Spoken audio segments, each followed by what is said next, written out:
At the edge of Guilt City, death shows many faces, all of them true, and all await the arrival of the Night Post.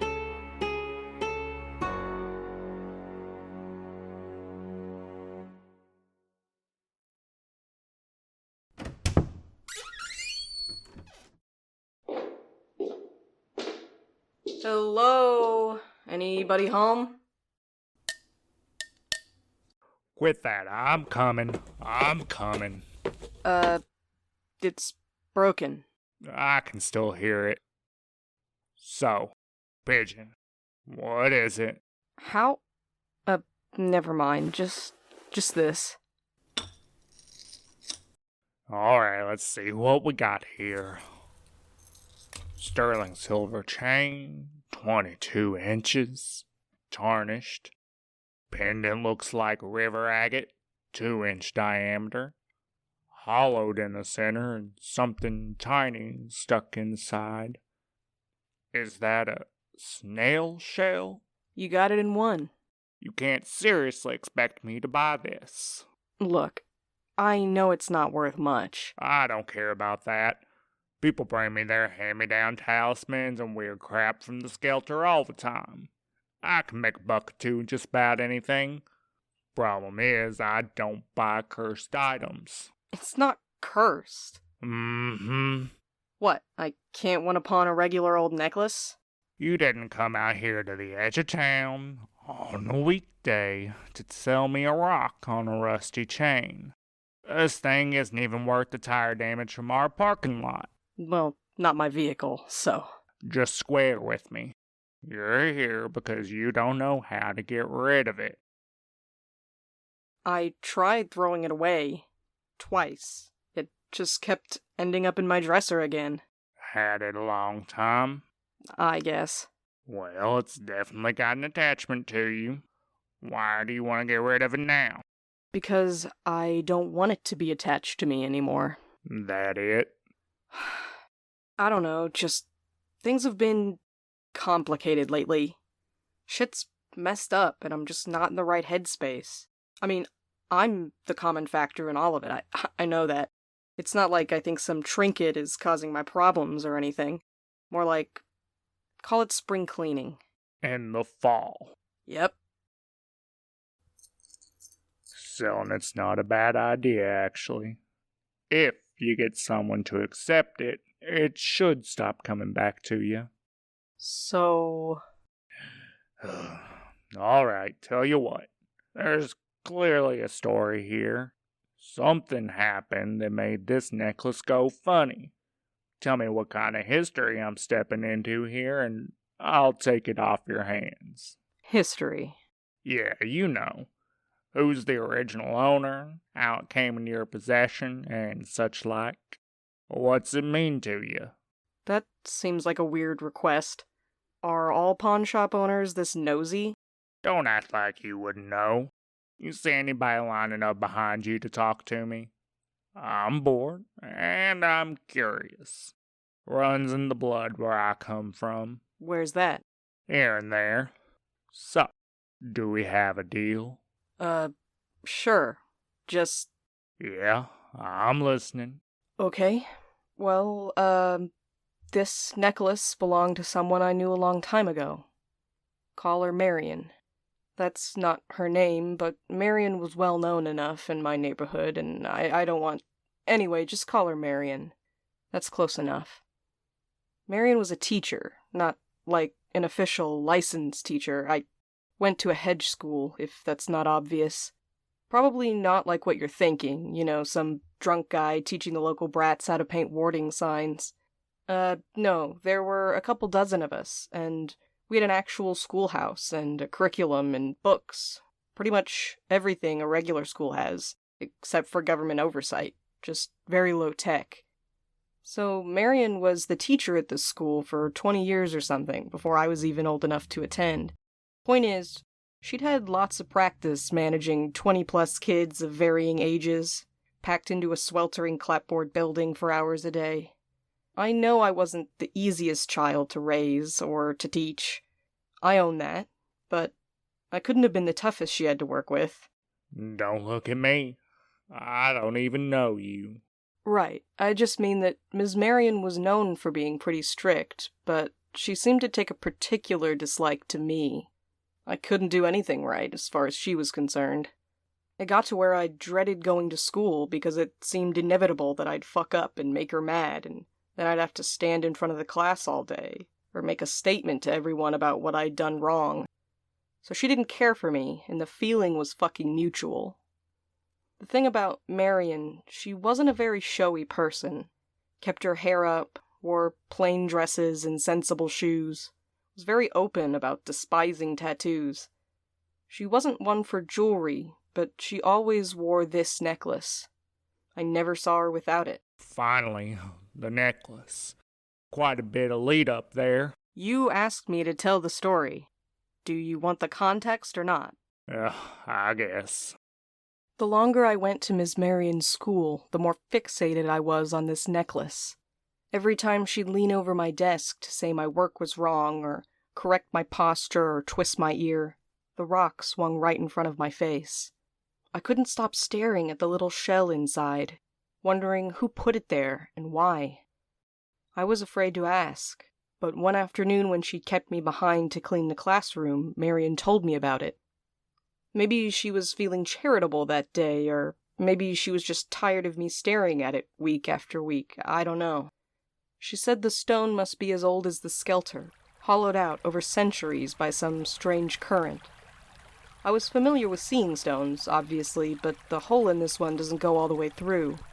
Marion said the snail must have crawled in there for shelter and grew too large to get out. After the snail died, the soft parts of its body decayed and were washed out by the river, leaving only the shell stuck inside. Then she knelt down in front of me and put her hands on my shoulders and told me what it meant. She said it was a lesson, that the snail teaches us not to get too big for our surroundings. She said we all have to be careful not to change into something that doesn't fit. I didn't understand at the time exactly what she meant, but I could tell she thought the message was vital for me in particular. This was probably the kindest Miss Marion had ever been toward me, so I gathered the courage to ask a question. Why was it the snail's fault? Maybe the rock was just too small. She gripped my shoulders tighter, her nails pressing into my back. The rock was just a rock, she said. It didn't change, and it didn't care who lived or died inside it. I'd do well to remember that, she said. Then she let me go and sent me back to my cleaning without another word. I did remember it, though. I thought about it a lot as I started to grow and change, and it made me hate her, I guess. More than before. Even without Miss Marion's constant disapproving gaze and her criticism of everything I did, it was becoming more and more obvious to me that I was the snail. But the world isn't a rock. No. It kind of is, though. Yeah, it kinda is. Third one from the sun, last I heard. So how'd you end up with this necklace you hated? I didn't hate the necklace, I hated... The truth is, the years after that were a tough time for both of us. I was trying to figure myself out, to negotiate my relationship to the world and my place in it. And Marion was dying. Her failing health wasn't a fact she shared with her students, but there are no real secrets in a little community like that. She'd been to all the healers in the area, my mama included, so I knew. We all knew, even before the signs of it started to show. Over time, Marion got weaker. She moved slower, and her voice got raspier. She was tired all the time. But she didn't stop teaching, I guess because it gave her purpose, or because she didn't have a choice, I don't know. The years went on, and Ms. Marion was still the first one at the schoolhouse each morning. As her body fought the disease, the light in her eyes got sharper, her tone harder. If she was strict before, there was no give to her at all now. It was like she was furious with all of us for witnessing this happening to her, and she took most of that anger out on me, or at least it seemed that way at the time. It sounds shitty, but I was kind of waiting for her to die. Like I felt in some way that I couldn't become myself until she was gone. I realized later that that was wrong. Her judgment couldn't and shouldn't stop me. Marion wasn't the rock. She had only shown it to me. Either way, it was obvious that Marion wasn't going to recover. Whatever she had, cancer, bad heart, I don't know. There was no way she could afford to have it treated. She wasn't a government-employed teacher. She was supported entirely by the families of her pupils, so she didn't have health care. The healers in our neighborhood did everything they could for her, but traditional medicine has its limits. Modern medicine does too, obviously, but whatever was wrong with Miss Marion, plants and prayers couldn't fix it. She fought it, though. She held on for a long time. I ended up aging out of her school, thinking I'd leave Guild City and never see her again. That didn't happen like I planned. When Marion finally passed, I was 19 and still living with my parents. They dragged me along to her wake. It was important that we all make an appearance, they said, but considering how long Miss Marion had been part of the community, there weren't many people in attendance. Maybe they just didn't want to see her like that, after the disease had finished its gruesome work. It seems to me that the people of the Skelter have an odd relationship with death. It's supposed to be a transition, a change of state to be accepted, if not welcomed. But there's clearly still fear there. We don't talk about or confront it directly, we just go about our rituals of passage and move on, as though we're not walking among the dead every day. My grandmother used to say that goosebumps meant a spirit had touched you, that when your breath makes fog, you're exhaling the dead. And yet, at a Skelter wake, no one wants to look at the corpse. Easier the way they do things in the city, huh? Makes sense. There's no room for graveyards between the high-rise apartments. Ain't that's got something to do with it? Why they ain't got all kind of ghosts downtown? I don't know, but I don't think ghosts come from dead bodies. I didn't see anything like that in Marion's, anyway. And unlike some of the guests, I actually looked. She was wearing a dark blue dress, with flowers embroidered around the collar and hem in silver thread. Her lips were painted dark red, and her hair was arranged around her shoulders. I remember all this because I was startled by how unlike her it was, how different from how she dressed in life. Maybe the Undertaker was trying to distract from the marks of struggle on her body, the deep shadows and ragged lines. But they did get one thing right. Marion's dress was open at the collar to allow for the long silver chain, the pendant resting at her sternum, undisturbed by breath. Right where it had always been, so I should have expected to see it. But I had gained some distance between myself and those memories by this point, and I wasn't prepared for how forcefully they'd come crashing back. There was too much curled up inside that shell, too much of me. To see her wearing it then, lying in her coffin with her hands clasped just beneath the pendant, felt like the last insult. The last time Miss Marion would reduce my whole being to the size of a pebble and deem it unfit.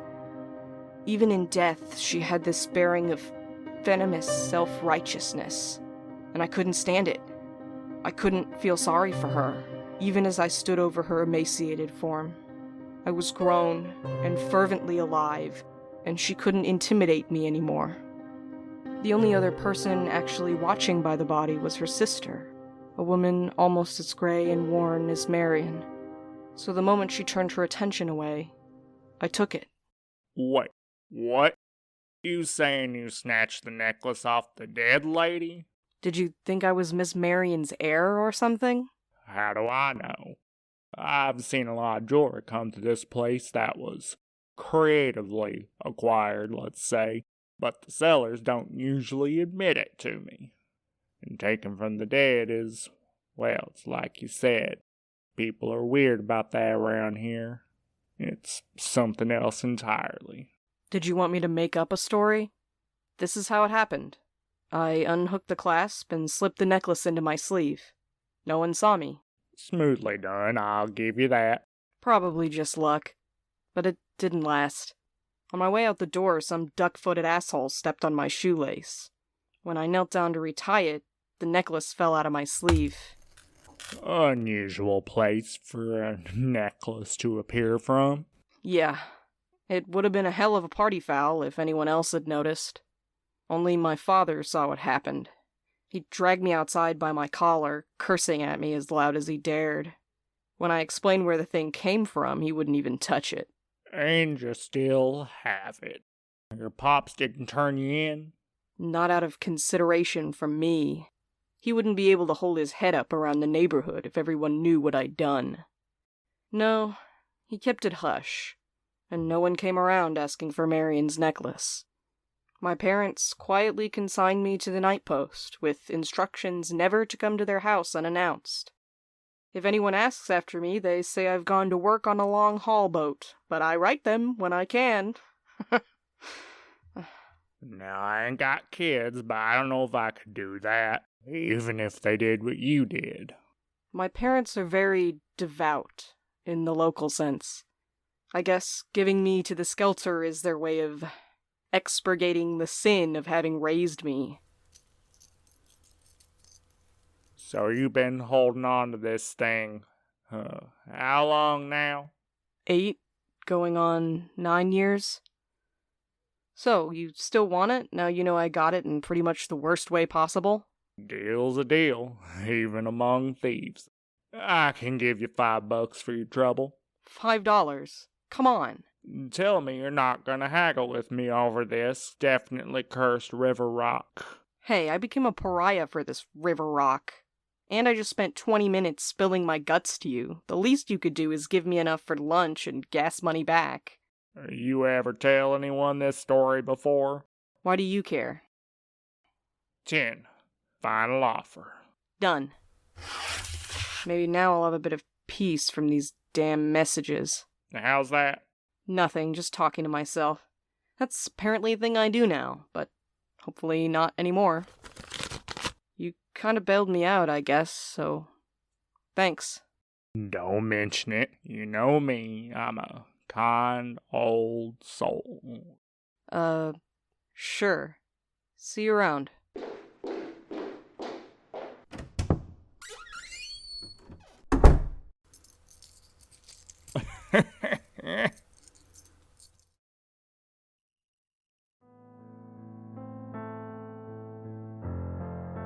Thank you for joining us on tonight's route. You can find the couriers of Station 103 at nightpostpod.com or on Twitter at nightpostpod. If you're satisfied with your postal service, please rate and review us. Send a letter to your least favorite teacher and tell them about the Night Post.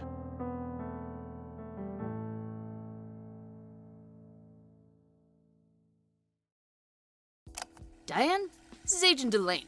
We finished investigating the howling waller beast of Bog Valley. Its venom sacs were paralytic, but it was a wonderful kisser. Diane, Agent Bishop thinks that psychic from Montana who tried to take over my body might have damaged the part of my brain that perceives time. Now I'm not sure if it's lunchtime or Tuesday. Diane, been watching that new show Friends very closely, and have determined that I might be a Phoebe. Agent Bishop is definitely a Monica. And Ross is a parasitic blood demon that the gang should exorcise immediately for their own safety. Who are you talking to? Don't worry about it, Monica. You are aware there's no tape in that recorder, right? No? No, I took it out earlier, Why are you touching my things? It was a full tape. You've been doing this all day. What exactly are you doing, anyways? I was just telling Diane about The Weird, an actual play audio drama that you can listen to at jointheweird.com or wherever you get your podcasts. So we're doing a meta thing then. Okay, cool. I see what it is. I'm gonna go back to paperwork. Yes, you do that. Such a Monica. Diane, I thought the goat man skull I keep in the office had started whispering.